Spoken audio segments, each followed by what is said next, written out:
Todavía hace unos meses se honraba al infortunado zar porque había reunido la Conferencia de La Haya, pero ahora que se saluda a la Rusia libre se olvida el título que permitía glorificarlo. Así gira la rueda del mundo. Y sin embargo, Alemania emplea tanto las mismas expresiones que Francia que podría creerse que la cita. No se cansa de decir que lucha por la existencia.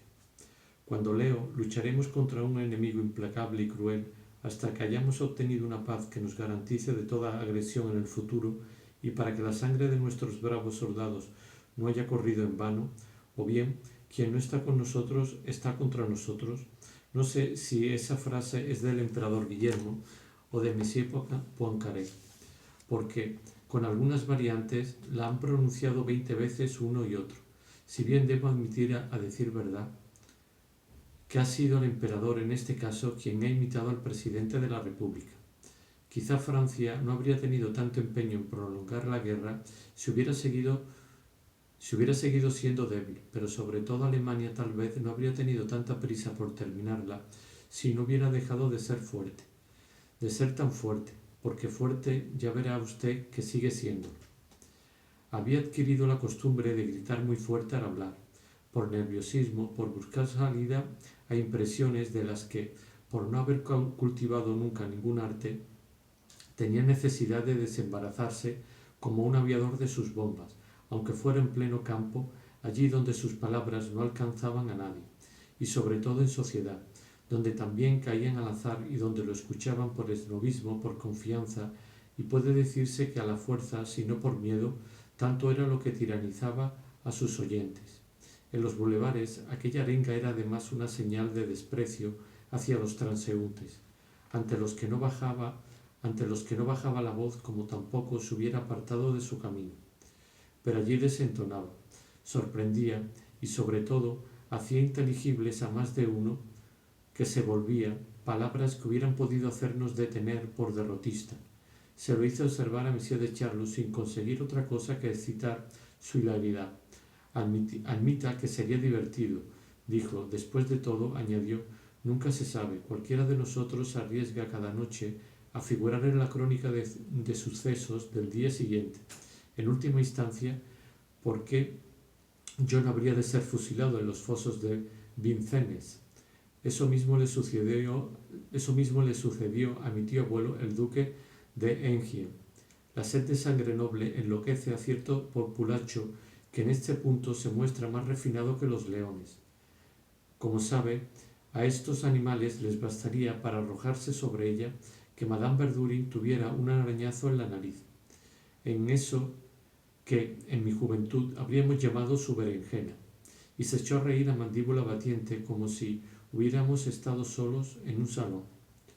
Por momentos, viendo a individuos bastante turbios extraídos de la sombra por el paso de Monsieur de Charlus y agruparse a cierta distancia de él, yo me preguntaba si no le resultaría yo más agradable dejándolo solo o no abandonándolo, como alguien que ha encontrado a un anciano propenso a frecuentes crisis epileptiformes y ve por la incoherencia de su paso la inminencia probable de un ataque. Se pregunta si su compañía es más bien deseada como la de un apoyo o temida como la de un testigo al que se querría ocultar la crisis y cuya sola presencia baste acaso para precipitarla, mientras que la calma absoluta tal vez conseguiría conjurarla. Mas la posibilidad de un acontecimiento del que no se sabe si uno debe apartarse o no, se revela en el enfermo por los tumbos que da, como un hombre ebrio, mientras que en el caso del señor de Charlus, esas diversas posiciones divergentes, señal de un incidente posible para cuya realización yo no sabía con certeza si él deseaba o temía el obstáculo de mi presencia, estaban ocupadas, como en una ingeniosa puesta en escena, no por el varón mismo, que caminaba muy derecho, sino por todo un círculo de figurantes. Creo de todos modos que él prefería evitar el encuentro, porque me arrastró a una calle transversal más oscura que el bulevar y a la que en este último no dejaba sin embargo de verter, a menos que no afluyeran hacia el mismo bulevar, soldados de todas las armas y todas las naciones, aflujo juvenil compensador y consolador para Monsieur de Charlus de aquel reflujo de todos los hombres hacia la frontera que había creado en París un vacío neumático en los primeros tiempos de la movilización. El señor de Charlus no se cansaba de admirar los brillantes uniformes que pasaban delante de nosotros y que hacían de París una ciudad tan cosmopolita como un puerto, tan irreal como un decorado de pintor que ha trazado algunas arquitecturas solo como pretexto para agrupar los trajes más variados y más abigarrados. Seguía teniendo un respeto y un afecto inalterables por grandes damas acusadas de derrotismo, como en otro tiempo por las que habían sido acusadas de dreyfusismo. Solo lamentaba que, rebajándose a hacer política, hubieran dado pie a las polémicas de los periodistas. Para él, respecto a ellas, no había cambiado nada, porque su frivolidad era tan sistemática que la cuna unida a la belleza y a otros prestigios eran lo duradero, y la guerra, como el caso Dreyfus, modas vulgares y fugaces. Si hubieran fusilado a la duquesa de Guermantes por tentativa de paz por separado con Austria, habría seguido considerándola igual de noble y no más degradada que de como se nos aparece hoy María Antonieta por haber sido condenada a decapitación. Hablando en este momento, el señor de Charlus, noble como una especie de Saint Vallier o de Saint Megri, iba derecho, rígido, solemne, hablaba con gravedad. No hacía ni por un momento ninguno de los ademanes que revelan a los de su especie. Y sin embargo, ¿por qué nunca la voz de ninguno de ellos puede estar absolutamente entonada? ¿Por qué en el mismo momento en que se acercaba al grave seguía siendo falsa y habría necesitado un afinador? Además, el señor de Charlus no sabía literalmente a dónde volver la cabeza, y la levantaba a menudo con pena de no tener unos gemelos que, por otra parte, no le hubieran servido de gran cosa, porque debido a la incursión de cepelines de la antevíspera que había alterado la vigilancia de los poderes públicos, había en mayor número que de costumbre militares hasta en el cielo. Los aeroplanos, a los que unas horas antes había visto yo formar como insectos unas manchas oscuras sobre el atardecer azul, pasaban ahora en la oscuridad, que volvía más profunda todavía la extinción parcial de los reverberos, como luminosos brulotes. La mayor impresión de belleza que nos hacían sentir aquellas estrellas humanas y fugaces quizá era, sobre todo, hacer mirar al cielo, hacia el que tampoco solemos levantar los ojos. En aquel París cuya belleza casi indefensa había visto yo en 1914 esperar la amenaza del enemigo que se acercaba, había desde luego, ahora como entonces, el esplendor antiguo y permanente de una luna, cruel y misteriosamente serena, que derramaba en los monumentos todavía intacto la inútil belleza de su luz. Pero como en 1914, y más que en 1914, también había otra cosa, luces distintas, fuegos intermitentes que, fueran de aquellos aeroplanos, fueran de reflectores de la Torre Eiffel, sabíamos dirigidos por una voluntad inteligente, por una vigilancia amiga que daba aquel mismo género de emoción e inspiraba aquella misma especie de gratitud y de calma que había sentido yo en el cuarto de Saint-Lô, en la celda de aquel claustro militar donde se ejercitaban, antes de que un día consumasen, sin la menor vacilación y en plena juventud, su sacrificio, tantos corazones fervientes y disciplinados. Después de la incursión de la antevíspera, cuando se había agitado más que la tierra, el cielo se había calmado como el mar tras una tempestad. Pero como el mar tras una tempestad aún no había recobrado su calma absoluta. Algunos aeroplanos seguían subiendo como cohetes a reunirse con las estrellas, y algunos reflectores paseaban lentamente en el cielo seccionado una especie de pálido polvo de astros, de errantes vías lácteas. Entretanto, los aeroplanos iban a insertarse en medio de las constelaciones y, viendo aquellas estrellas nuevas, habríamos podido creernos, de hecho, en otro hemisferio. El señor de Charlus me habló de su admiración por aquellos aviadores y los motivos por los que no podía dejar de dar libre curso a su germanofilia, como tampoco a sus demás inclinaciones, pese a rechazar tanto una como otras. Debo añadir, por otra parte, que admiro lo mismo a los alemanes que suben en sus gotas y en los cepelines. Imagine qué valor se necesita. Son héroes, sencillamente héroes, ¿Qué puede importar que lancen bombas sobre civiles cuando las baterías disparan contra ellos? ¿Tiene usted miedo a los gotas y al cañón? Confesé que no, y quizá me equivocaba. Como la pereza me había habituado a dejar para el día siguiente, día tras día, mi trabajo, quizá me figuraba que podía hacerse lo mismo con la muerte. ¿Cómo tener miedo a un cañón cuando uno está convencido de que ese día no ha de alcanzarlos? Por otro lado, formadas aisladamente,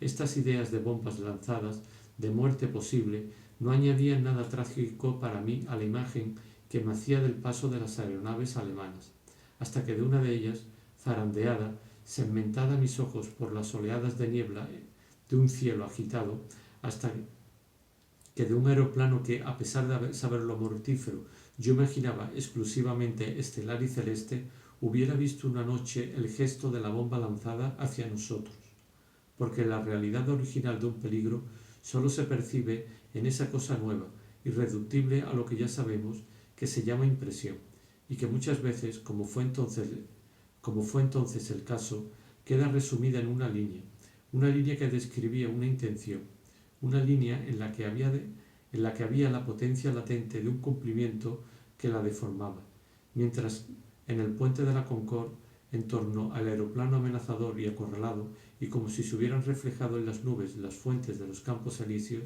de la plaza de la Concorde y de las Tullerías, los surtidores luminosos de los reflectores se curvaban en el cielo, líneas plenas también de intenciones previsoras y protectoras, de hombres poderosos y sabios a los que, como una noche en el cuartel de Donsier, yo agradecía que su fuerza se dignase tomarse con aquella precisión tan hermosa la molestia de velar por nosotros.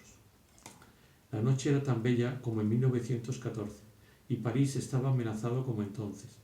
El claro de luna parecía una especie de dulce magnesio continuo que permitía tomar por última vez imágenes nocturnas de aquellos hermosos conjuntos como la Plaza Vendôme, la Plaza de la Concorde, a los que el terror que yo tenía a los obuses que tal vez iban a destruirlos daba por contraste, en su belleza todavía intacta, una especie de plenitud, y como si se tendieran hacia adelante, ofreciendo a los golpes sus arquitecturas indefensas.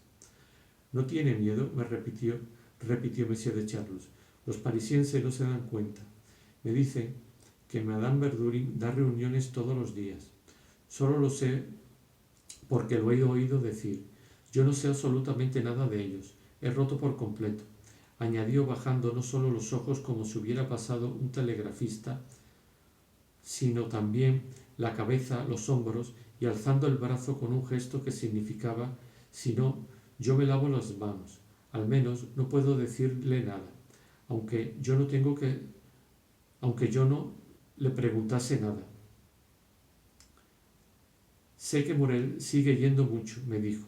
Era la primera vez que volví a hablarme de él. Asegura que lamenta mucho el pasado, que desea acercarse a mí, añadió, demostrando a un tiempo la misma credulidad del hombre del favor que se dice mucho que Francia habla más que nunca con Alemania y que incluso se ha iniciado negociaciones, y del enamorado al que no han hecho desistir los peores desaires. En cualquier caso, si quiere, no tiene más que decírmelo. Yo soy más viejo que él, no me toca a mí dar el primer paso, y sin duda era inútil decirlo, de lo evidente que era, pero además ni siquiera era sincero, y por eso se sentía uno tan incómodo por Monsieur de Charlus, porque se advertía que, diciendo que no le tocaba a él dar el primer paso, en realidad ya estaba dando uno, y esperaba que yo me ofreciese a encargarme del acercamiento. Yo conocía, desde luego, esa ingenua o fingida credulidad de la gente que ama a alguien, o simplemente no es recibida en casa de alguien e imputa a ese alguien un deseo que, sin embargo, no ha manifestado a pesar de enojosos ruegos. Mas por el acento de repente trémulo con que Monsieur de Charlus escandió estas palabras, por la mirada turbia que vacilaba en el fondo de sus ojos, tuve la impresión de que había algo más que una vulgar insistencia. No me engañaba, y enseguida diré los dos hechos que me lo demostraron retrospectivamente. Me adelanto en muchos años al segundo de estos hechos, posterior a la muerte de Monsieur de Charlus. Ahora bien, esta no debía producirse sino mucho más tarde, y tendremos ocasión de volver a verlo varias veces, muy distinto de como lo hemos conocido, y en particular la última vez, en una época en que había olvidado por completo a Morel. En cuanto al primero de estos hechos, se produjo solo 2 o 3 años después de la noche en que yo bajaba así por los bulevares con Monsieur de Charlus. Así pues, unos 2 años después de esa velada, me encontré con Morel. Enseguida pensé en Monsieur de Charlus, en el placer que le causaría volver a ver al violinista, y le insistí para que fuera a verlo, aunque solo fuese una vez. Fue bueno con usted, le dije a Morel. Ya está viejo, puede morirse.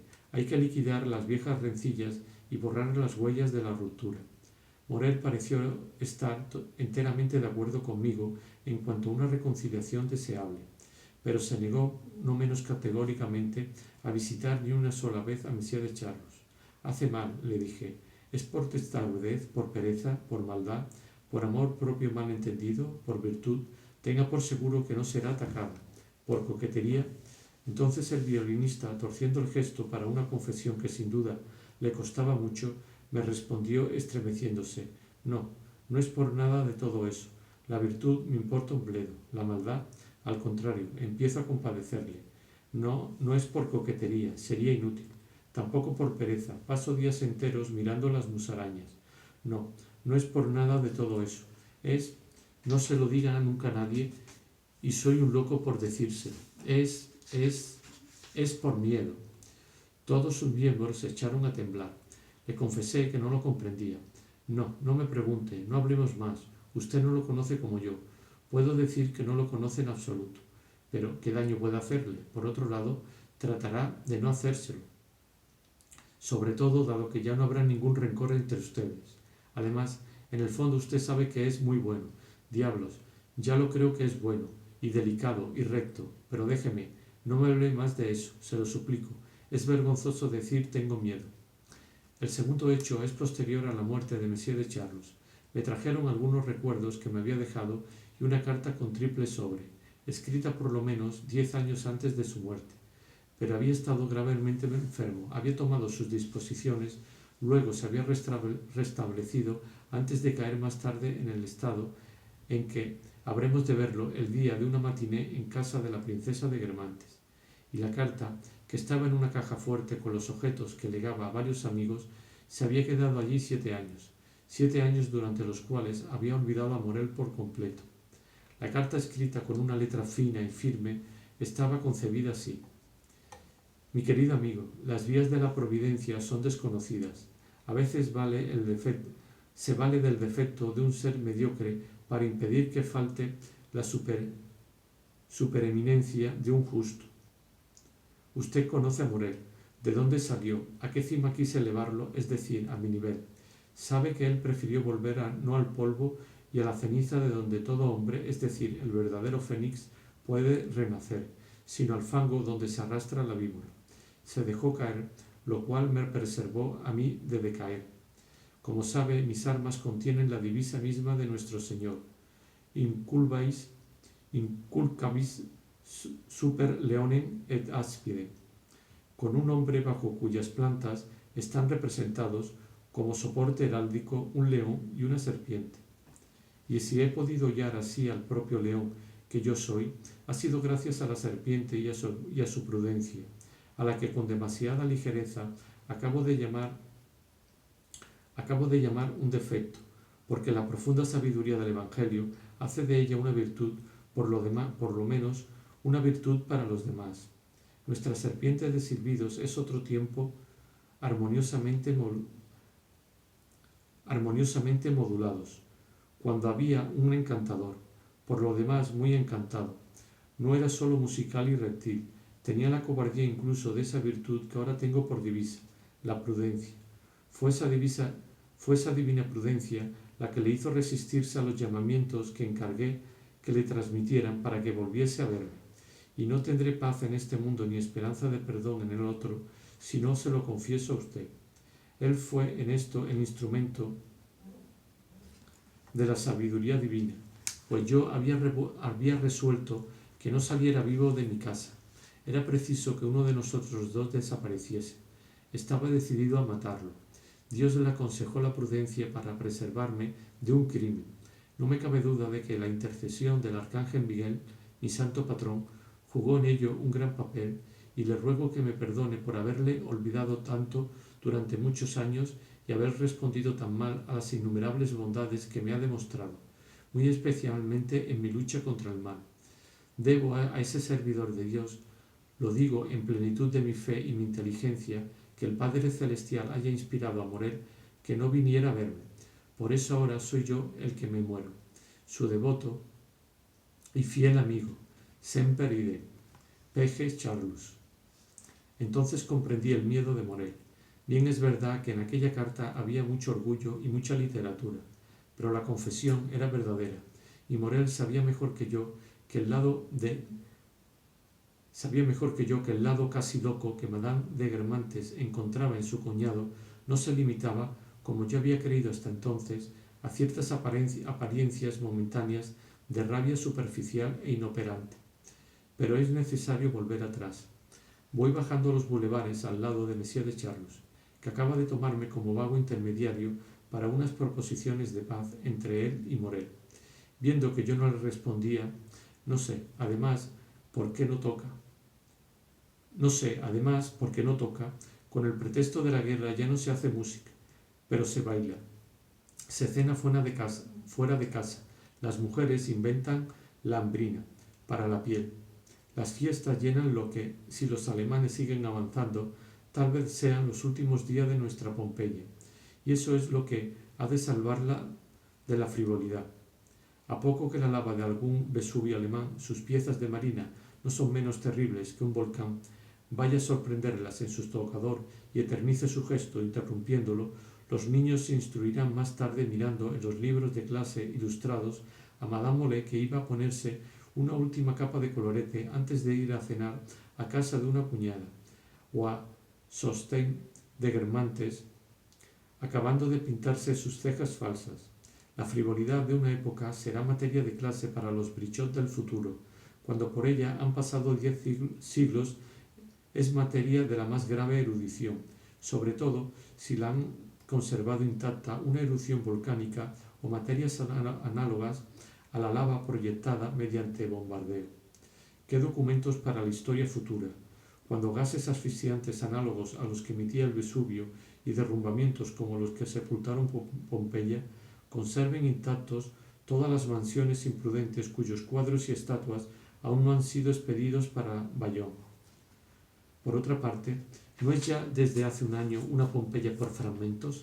Cada noche, esa gente que se refugia en las bodegas, no para volver a subir con alguna vieja botella de Mouton Rothschild o de Saint-Emilion, sino para ocultar consigo lo más valioso que tienen, como los sacerdotes de Herculano sorprendidos por la muerte en el momento en que ponían a salvo los vasos sagrados. Siempre es el apego al objeto lo que acarrea la muerte del poseedor. En cuanto a París, no fue fundada como Herculano por Hércules, pero cuántas semejanzas saltan a la vista. Y esa lucidez que se nos da no pertenece solo a nuestra época, la poseen todas. Si pienso que mañana podemos correr la suerte de las ciudades del Vesubio, éstas sentían que las amenazaba la suerte de las ciudades malditas de la Biblia. En las paredes de una casa de Pompeya se ha encontrado esa reveladora inscripción Sodoma-Gomorra. No sé si fue ese nombre de Sodoma y las ideas que despertó en él, o las del bombardeo, los que hicieron que Monsieur de Charlus levantase un instante los ojos al cielo, pero enseguida volvió a bajarlos hacia tierra. Admiro a todos los héroes de esta guerra, dijo. Mire, querido, los soldados ingleses, a los que con alguna ligereza consideré al principio de la guerra como simples jugadores de fútbol, lo bastante presuntuosos para medirse con profesionales. ¿Y qué profesionales?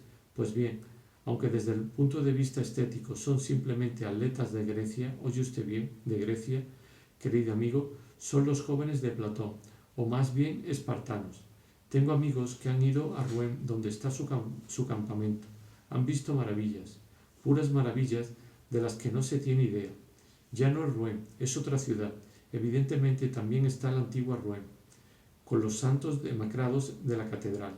también bella, por supuesto, pero es otra cosa. Y nuestros poilus, no sé decirle qué sabor encuentro en nuestros poilus, en los pequeños parigots. Mire, como ese que pasa con su aire apispado y su cara despierta y pícara. Suelo pararlos a menudo, y echo un rato de palique con ellos. Qué sutileza, qué buen sentido. Y los chicos de provincia, qué divertidos y amables con su R arrastrada y su jerga dialectal. Siempre he vivido mucho en el campo y he dormido en las granjas. Conozco su forma de hablar, pero nuestra admiración por los franceses no debe hacernos despreciar a nuestros enemigos. Sería disminuirnos a nosotros mismos. Usted no tiene ni idea de qué soldado es el soldado alemán. Usted, que no lo ha visto como yo desfilar al paso de revista, al paso de la oca, antes der Linden, y volviendo al ideal de virilidad que me había esbozado en Balbe, y que con el tiempo había tomado en él una forma más filosófica, empleando por otra parte razonamientos absurdos que por momentos, hasta cuando acababa de mostrarse superior, dejaba ver la trama demasiado delgada del simple hombre de mundo, aunque hombre de mundo inteligente. Mire, me dijo, el magnífico mocetón que es el soldado Boche es un ser fuerte, sano, que solo piensa en la grandeza de su país. Deutschland aber alles, cosa que no es tan estúpida cuando nosotros, mientras ellos se preparaban virilmente, nos hemos hundido en el diletantismo. Probablemente para el señor de Charlus esta palabra significaba algo análogo a la literatura, porque acto seguido, recordando sin duda que yo era aficionado a las letras y que por un momento había tenido la intención de dedicarme a ellas, me dio una palmada en el hombro, aprovechando el gesto para apoyarse hasta hacerme tanto daño como en otro tiempo cuando hacía mi servicio militar el retroceso contra el omóplato del 76. Me hizo como para suavizar el reproche. Sí, nos hemos hundido en el diletantismo, todos nosotros, usted también, recuérdelo, también usted puede entonar como yo su mea culpa. Hemos sido demasiado diletantes. Por sorpresa ante el reproche, falta de rapidez para la respuesta, deferencia hacia mi interlocutor y ternura por su amigable bondad, respondí como si, cediendo a su invitación, también yo tuviera que darme golpes en el pecho, lo cual era perfectamente estúpido porque no tenía ni sombra de diletantismo que reprocharme. Bueno, me dijo, le dejo. El grupo que lo había escoltado a cierta distancia había terminado abandonándonos. Me voy a dormir como un señor muy viejo, sobre todo porque al parecer la guerra ha cambiado todos nuestros hábitos. Uno de esos aforismos idiotas que tanto gustan a Norpois.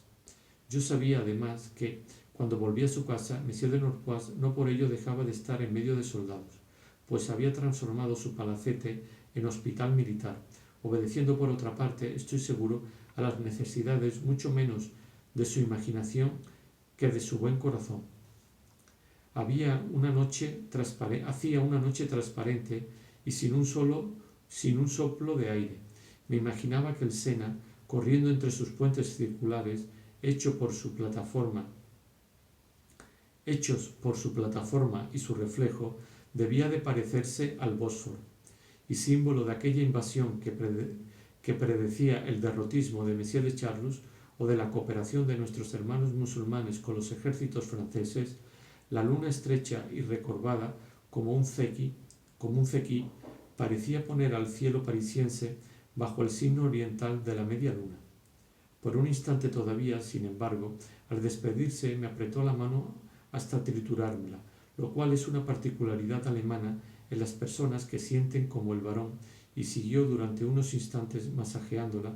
Habría dicho Cottard, como si M. de Charlus hubiera querido devolver a mis articulaciones una elasticidad que no había perdido. En determinados ciegos el tacto suple hasta cierto punto a la vista. No sé muy bien de qué sentido ocupaba el lugar en este caso. Él quizá solo quería estrecharme la mano, como creyó sin duda que no hacía otra cosa que ver a un senegalés que pasaba en la sombra y que no se dignó darse cuenta de que era admirado. Pero en ambos casos el varón se engañaba, pecaba por exceso de contacto y de miradas. ¿No está metido ahí todo el oriente de Decamps, de Formentins, de Ingres, de Delacroix, me dijo todavía inmovilizado por el paso del senegalés. Como sabe, yo nunca me intereso por las cosas y por las personas más que como pintor, como filósofo. Además, soy demasiado viejo, pero qué lástima que, para completar el cuadro, uno de nosotros no sea una odalisca. No fue el Oriente de Decamps, ni siquiera el de Delacroix, el que empezó a atormentar mi imaginación cuando el barón me hubo dejado, sino el viejo Oriente de aquellas 1001 noches que yo tanto había amado, y, perdiéndome poco a poco en la madeja de aquellas calles oscuras, pensaba en el califa Harún al-Rashid a la busca de aventuras por los barrios perdidos de Bagdad. Por otra parte, el calor del tiempo y de la caminata me habían dado sed, pero hacía mucho que estaban cerrados todos los bares, y, debido a la escasez de gasolina, los pocos taxis que encontraba, conducidos por levantinos o por negros, ni siquiera se tomaban la molestia de responder a mis señales. El único sitio donde habría podido conseguir que me sirvieran de beber y recobrar fuerzas para volver a casa hubiera sido un hotel, pero en la calle bastante alejada del centro a donde había llegado, todos, desde que sobre París lanzaban sus bombas, los gotas, habían cerrado. Lo mismo ocurría con casi todas las tiendas, cuyos propietarios, por falta de empleado o presas del miedo, habían huido al campo y dejado en la puerta un aviso habitual, escrito a mano, anunciando su reapertura para una época lejana y además problemática. Los otros establecimientos que aún habían podido sobrevivir anunciaban del mismo modo que solo abrían 2 veces a la semana. Se notaba que la miseria, el abandono y el miedo habitaban todo aquel barrio. Por eso me sorprendió más ver que, entre aquellas casas abandonadas, había en cambio una que, aparentando haber vencido al terror, a la quiebra, mantenía la actividad y la riqueza. Detrás de los postigos cerrados de cada ventana, la luz tamizada a causa de las ordenanzas de policía revelaba, sin embargo, una completa despreocupación por el ahorro. Y la puerta se abría a cada instante para dejar entrar o salir a algún visitante nuevo. Era un hotel que, por el dinero con toda seguridad ganaban sus propietarios, debía de provocar la envidia de todos los comercios vecinos, y también lo fue mi curiosidad cuando vi salir rápidamente a una quincena de metros de mí, es decir, demasiado lejos para que la profunda oscuridad pudiera distinguirlo, a un oficial, para que en la profunda oscuridad pudiera distinguirlo a un oficial. Algo no obstante me sorprendió, y no fue su cara, que yo no veía, ni su uniforme disimulado bajo una amplia hopalanda, sino la extraordinaria desproporción entre el número de puntos diferentes por donde pasó su cuerpo y el pequeño número de segundos en los que aquella salida, que parecía un intento de salida por parte de un sitiado, se realizó. De modo que pensé, pese a no reconocerlo formalmente, no diré siquiera en el porte, ni en la esbeltez, ni en su manera de andar, ni en la velocidad de Saint-Loup, en la especie de ubicuidad tan peculiar en él. El militar capaz de ocupar en tan poco tiempo tantas posiciones diferentes en el espacio había desaparecido sin que yo me diera cuenta en una calle transversal, y me quedé preguntándome si debía entrar o no en aquel hotel cuya apariencia modesta me hizo dudar mucho de que fuera Saint-Loup quien había salido. De manera involuntaria recordé que Saint-Loup se había visto envuelto injustamente en un asunto de espionaje por haberse encontrado su nombre en las cartas incautadas a un oficial alemán. Por otra parte, la autoridad misma le había hecho plena justicia. La autoridad militar le había hecho plena justicia. Mas a pesar mío relacioné ese recuerdo con lo que veía. ¿Servía aquel hotel de lugar de encuentro para espía? Acababa de desaparecer el oficial hacía un momento cuando vi entrar a simples soldados de distintas armas, lo cual reforzó todavía más mi suposición. Por otro lado, tenía muchísima sed. Era probable que allí pudiera encontrar de beber, y lo aproveché para tratar de saciar, pese a la inquietud que con ella se mezclaba, mi curiosidad. No creo, pues, que fuese la curiosidad de ese encuentro lo que me decidió a subir la escalerita de unos pocos peldaños, a cuyo final la puerta de una especie de vestíbulo seguía abierta, debido sin duda al calor.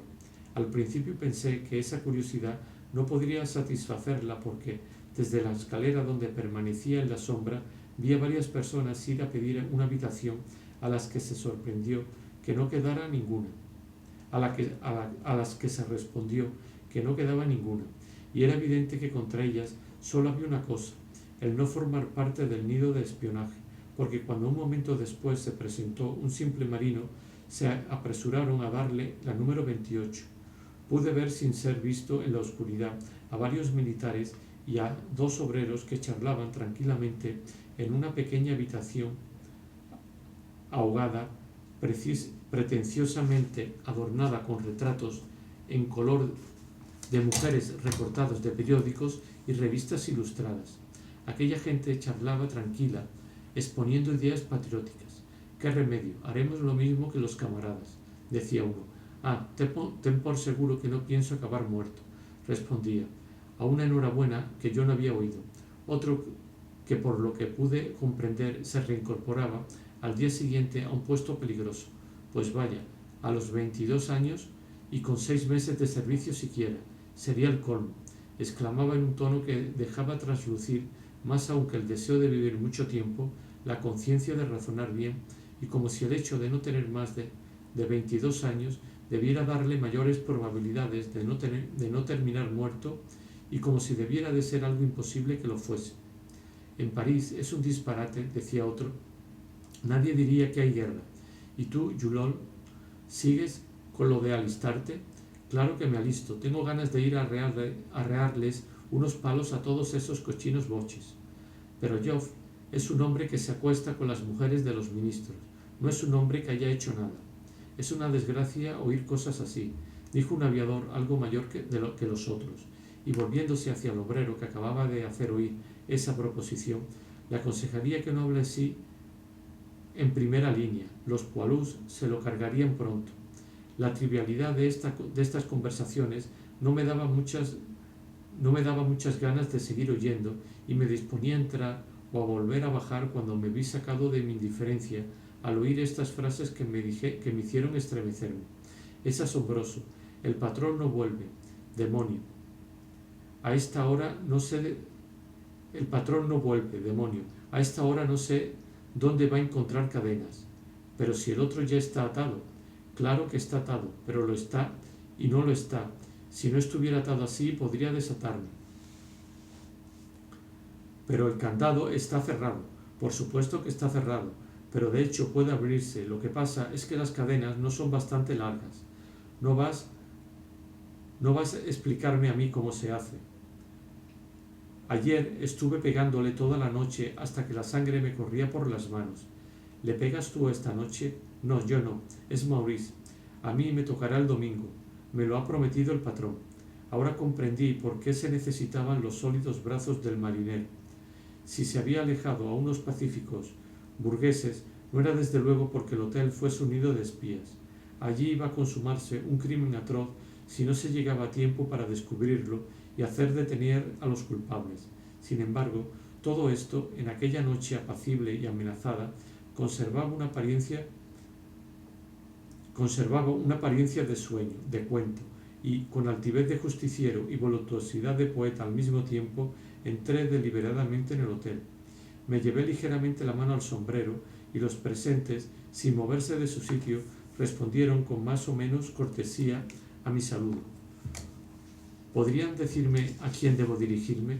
Querría una habitación y que me suban algo de beber. Espera un minuto, el patrón ha salido. Pero arriba está el encargado, insinuó uno de los conversadores. Pero ya sabes que no se le puede molestar. ¿Creen ustedes que me darán habitación? Creo que sí. La 43 debe de estar libre, dijo el joven, que estaba seguro de que no lo iban a matar porque tenía 22 años. Y se corrió ligeramente en el sofá para hacerme sitio. Sí, si abriéramos un poco la ventana, hay un humo aquí, dijo el aviador. Y en efecto, cada cual tenía su pipa o su cigarrillo. Sí, pero entonces cierren antes los postigos. Ya saben que está prohibido tener luz por los cepelines. No volverán a venir más cepelines. Hasta los periódicos han dado a entender que hemos echado abajo a todos. No volverán a venir. No volverán a venir, y tú lo sabes. Cuando tengas como yo 15 meses de frente y hayas derribado tu 5.º avión boche, entonces podrás hablar. No hay que creer a los periódicos. Ayer fueron sobre todo con Piñé. Mataron a una madre de familia con sus 2 hijos. Una madre de familia con sus 2 hijos, exclamó con ojos ardientes y un tono de profunda compasión el joven que esperaba no resultar muerto y que por otra parte tenía un semblante enérgico, abierto y de los más simpáticos. No tenemos noticia de Julot, el mayor. Su madrina no ha recibido carta suya desde hace 8 días y es la primera vez que pasa tanto tiempo sin mandársela. ¿Quién es su madrina? La señora que se encarga de los urinarios públicos un poco más abajo de la Olimpia. Se acuestan juntos, ¿pero qué dices? Es una mujer casada y de lo más serios. Le manda dinero todas las semanas, porque tiene buen corazón. Ah, es una mujer generosa. Entonces, ¿conoces a Julot el mayor? Claro que lo conozco, repuso con calor el joven de 22 años. Es uno de mis mejores amigos íntimos. No hay muchos a los que aprecie tanto como a él. Y buen compañero, siempre dispuestos a hacer un favor. Ah, no me hables. Sería una desgracia inmensa que le hubieran matado, que le hubiera ocurrido algo. Alguien propuso una partida de dados y por la prisa febril con que el joven de 22 años agitaba los dedos y gritaba el resultado, con los ojos fuera de las órbitas, era fácil ver que tenía temperamento de jugador. No entendí bien lo que alguno le dijo luego, pero replicó en un tono de profunda compasión. Julot, un chulo, es decir, que él dice que es un chulo, pero no es capaz de serlo. Yo mismo le he visto pagar a su mujer. Sí, pagarle. Bueno, no digo que ya la argelina no le diese algo, pero como mucho le daba 5 francos. Una mujer que estaba en su casa, que ganaba más de 50 francos diarios. Hacer que solo te den 5 francos. Muy tonto tiene que ser un hombre. Y ahora que él está en el frente, ella lleva una vida muy dura, lo admito, pero gana todo lo que quiere. Pues bien, no le manda ni un céntimo. Ah, un chulo Junot. Por esa regla de 3, muchos podrían llamarse chulos. No solo no es un chulo, sino que a mi modo de ver es hasta un imbécil. El más viejo del grupo, a quien el patrón, debido probablemente a su edad, había encargado que le hiciese mantener cierta compostura, solo yo, porque había ido un momento al retrete, el final de la conversación, pero no pudo dejar de mirarme y pareció visiblemente contrariado por el efecto que la charla había debido de producir en mí. Sin dirigirse de modo concreto al joven de 22 años que, sin embargo, acababa de exponer aquella teoría del amor venal, dijo de modo genérico: hablan demasiado y demasiado fuerte. La ventana está abierta. Hay gente que duerme a esta hora. Saben de sobra que si el patrón entrase y les oyera hablar así, no le haría ninguna gracia. Precisamente en ese momento se oyó abrirse la puerta y todo el mundo cayó creyendo que era el patrón, pero no era más que un chofer extranjero a quien todos dispensaron una gran acogida. Pero al ver una soberbia cadena de reloj que se desplegaba sobre la chaqueta del chofer, el joven de 22 años le lanzó una ojeada interrogadora y sonriente, seguida de un fruncimiento de ceño y de un guiño severo dirigido hacia mi lado, y comprendí que la primera mirada quería decir: ¿qué es eso? ¿La has robado? Mi enhorabuena. Y la segunda: no digas nada delante de este tipo que no conocemos. De pronto entró el patrón, cargado con varios metros de gruesas cadenas de hierro capaces de atar a varios forzados, sudando, y dijo: vaya peso, si no fuerais tan vagos, no me vería obligado a ir yo mismo. Le dije que deseaba una habitación, solo por unas horas. No he encontrado coche y estoy algo enfermo, pero querría que me subiesen algo de beber. Pierrot, vete a la bodega a buscar Cassis y di que preparen la número 43. Otra vez llama a las 7. Dicen que están enfermos. Enfermos, ¿qué más quisieran? Es gente que toma coca. Parecen medio chiflados. Hay que largarlos a la calle. Han puesto sábanas en la 22. Bueno, otra vez llama a las 7. Corre a ver. Vamos, Maurice, ¿qué haces ahí? Sabe que están esperándote. Sube a la 14 bis. Y con un poco más de aire. Y Maurice salió rápidamente siguiendo al patrón, que, un poco molesto porque yo hubiera visto sus cadenas, desapareció llevándoselas. ¿Cómo vienes tan tarde?, preguntó el joven de 22 años al chofer. ¿Cómo que tan tarde? Si llego con una hora de adelanto. Pero hace demasiado calor para caminar. Mi cita no es hasta medianoche. ¿Y para qué vienes entonces? ¿Para Pamela la fascinadora? Para Pamela la fascinadora, dijo el chofer oriental, cuya risa dejó al descubierto unos hermosos dientes blancos. Ah, dijo el joven de 22. No tardaron de hacerme subir a la habitación 43, pero la atmósfera era tan desagradable y mi curiosidad tanta que, una vez bebido mi casis, bajé de nuevo la escalera. Luego, cambiando de idea, volví a subirla y, rebasando el piso de la habitación 43, continué hasta arriba del todo. De improviso, de un cuarto que estaba aislado al final de un pasillo, me pareció que venían unos gemidos ahogados. Caminé deprisa en aquella dirección y apliqué el oído a la puerta. Se lo suplico, gracia, piedad, suélteme, no me pegue tan fuerte, decía una voz. Le beso los pies, me humillo, no volveré a hacerlo, tenga piedad. No, crápula, respondió otra voz, y como gritas y te arrastras de rodillas, te ataremos a la cama, nada de piedad. Y oí el chasquido de unas disciplinas provistas sin duda de clavos, porque fue seguido de gritos de dolor. Entonces me di cuenta de que en aquel cuarto había un luceral lateral, cuya cortina habían olvidado correr. Avanzando a paso de lobo en la sombra, me deslicé hasta esa lucera, y allí, encadenado sobre una cama como Prometeo en su roca, recibiendo los golpes de unas disciplinas sembradas en efecto de clavos que le infligía Maurice, vi, ya totalmente ensangrentado y cubierto de equimosis demostrativas de que no era la primera vez que se le aplicaba el suplicio, vi delante de mí a Monsieur de Charlus. De pronto se abrió la puerta y entró alguien que por suerte no me vio. Era Dupin. Se acercó al varón con aire de respeto y una sonrisa de inteligencia. Bueno, no me necesita. El varón rogó a Dupin que hiciera salir un momento a Maurice. Dupin lo echó con el mayor descaro. ¿Pueden oírnos?, dijo el varón a Dupin, que le aseguró que no. El varón sabía que Dupin, inteligente como un hombre de letras, carecía de cualquier espíritu práctico. Hablaba siempre ante los interesados con medias palabras que no engañaban a nadie y con apodos que todo el mundo conocía. Un segundo, le interrumpió Dupin, que había oído sonar una campanilla en la habitación número 3. Era un diputado de Acción Liberal, que se marchaba. Dupin no tenía necesidad de ver el tablero porque conocía el campanillazo. De hecho, el diputado iba todos los días después del almuerzo. Aquel día se había visto obligado a cambiar su hora porque a medianoche había casado a su hija en Saint-Pierre de Chariot. Por eso había ido por la noche, pero tenía que marcharse temprano debido a su mujer, pronto inquieta cuando regresaba tarde, sobre todo en aquellos tiempos de bombardeo. Dupin se empeñaba en acompañarlo a la salida para testimoniar la deferencia que sentía por su cualidad de honorable, sin ningún interés personal por otro lado, pues aunque ese diputado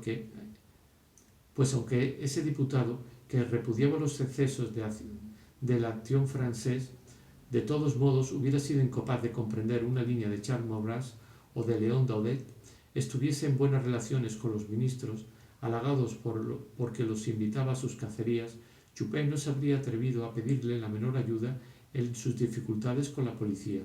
Sabía que si se hubiera arriesgado a hablar de eso al rico y timorato legislador, no habría evitado la más inofensiva de sus redadas, pero hubiera perdido al instante al más generoso de sus clientes. Tras haber acompañado hasta la puerta al diputado, que se había calado el sombrero hasta los ojos, levantado el cuello y deslizándose rápidamente como hacía en sus programas electorales, creía ocultar el rostro, Dupin volvió a subir junto a Monsieur de Charlus, a quien dijo: era el señor Eugène.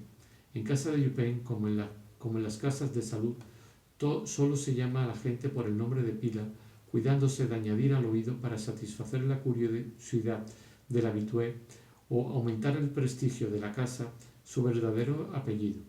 Había casos, sin embargo, en que Dupin ignoraba la verdadera personalidad de sus clientes. Se imaginaba y decía que era tal bolsista, tal noble, tal artista, errores pasajeros y deliciosos para quienes eran nombrados erróneamente, y acababa resignándose a ignorar por siempre quién era el señor Víctor. Y así Dupin, para complacer al varón, tenía la costumbre de hacer lo contrario de lo que es menester en ciertas reuniones. Voy a presentarles a Monsieur Lebrun. Al oído se hace llamar Monsieur Lebrun, pero en realidad es el gran duque de Rusia, y a la inversa. Jupin sentía que no era suficiente presentar a Monsieur de Charlus un mozo de lechería. Guiñándole el ojo susurraba: es mozo de lechería, pero en el fondo es sobre todo uno de los apaches más peligrosos de Belleville. Era de ver el tono pícaro con que Jupin decía apache, y como si estas referencias no bastasen, procuraba añadir algunas medallas. Ha sido condenado varias veces por robo y allanamiento de villas. Ha estado en Fresnes, por haberse peleado idéntico tono pícaro con transeúntes a los que dejó medio muertos, y ha estado en el Bataf. Mató a su sargento. El barón estaba algo enfadado con Jupin por saber que en aquella casa que había encargado a su factotum comprar para él y hacer regentar por un subordinado, todo el mundo, por las torpezas del tío de Mademoiselle Doloron, conocía más o menos su personalidad y su nombre, aunque muchos lo tomaban por un apodo y a fuerza de pronunciarlo mal lo habían deformado, de modo que la salvaguarda del barón había sido su propia estupidez y no la discreción de Jupin. Pero le parecía más sencillo dejarse calmar por las seguridades de Jupin y tranquilizado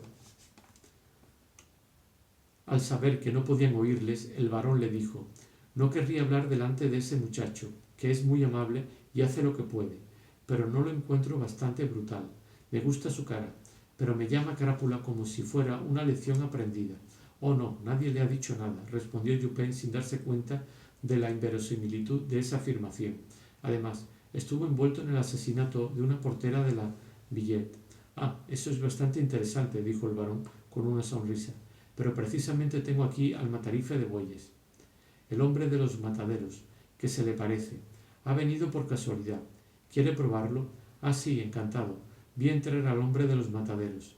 De hecho, se parecía un poco a Maurice, pero lo más curioso era que ambos tenían algo de un tipo que personalmente yo nunca había detectado, pero del que me di perfecta cuenta que existía en la cara de Morel.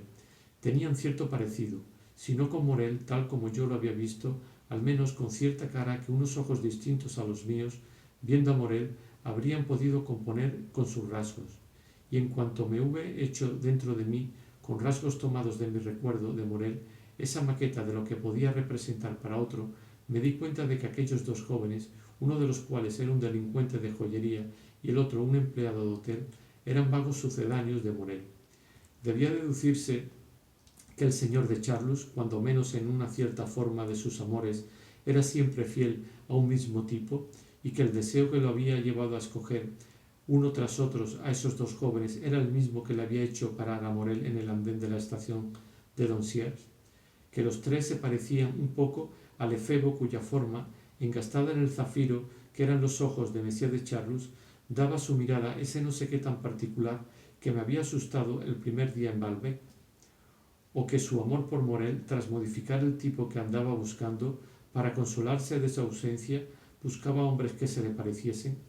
Una suposición que también hice fue que acaso nunca había existido entre Morel y él, pese a las apariencias, otra cosa que relaciones de amistad, y que Monsieur de Charlus hacía ir a casa de Jupin jóvenes que se pareciesen bastante a Morel para poder tener junto a ellos la ilusión de gozar con él.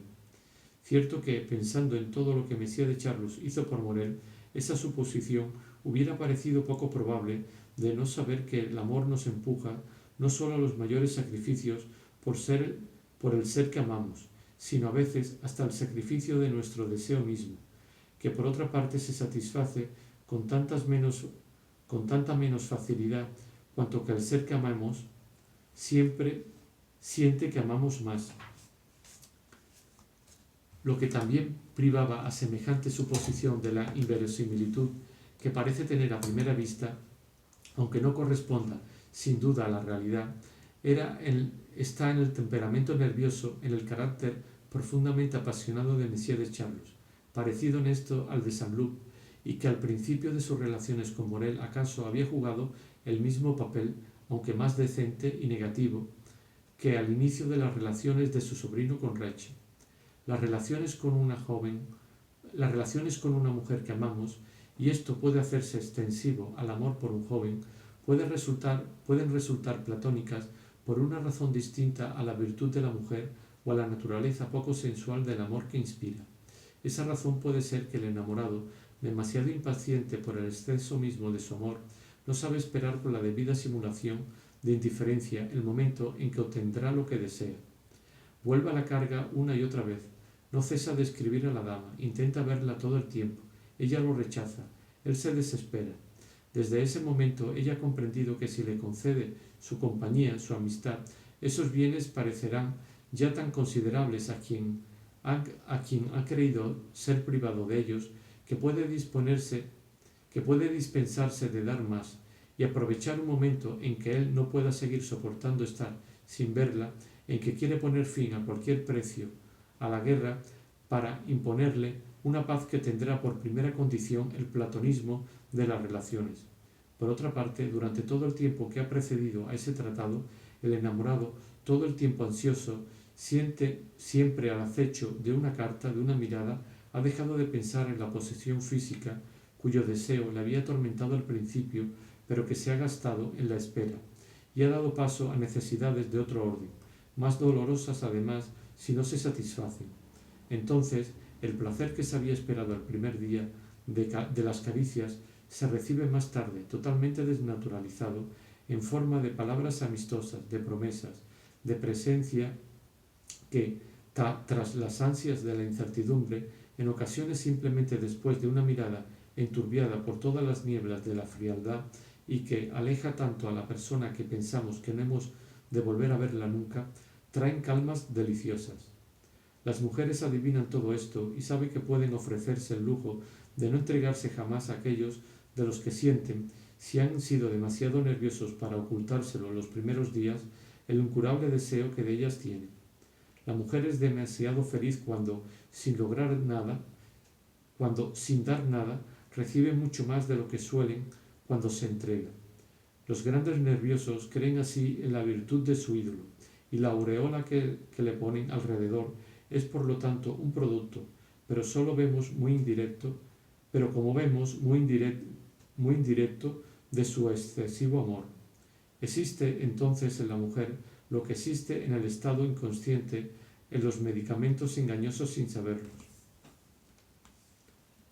como son los soporíferos, la morfina. No son absolutamente necesarios para aquellos a quienes dan placer el sueño o un verdadero bienestar.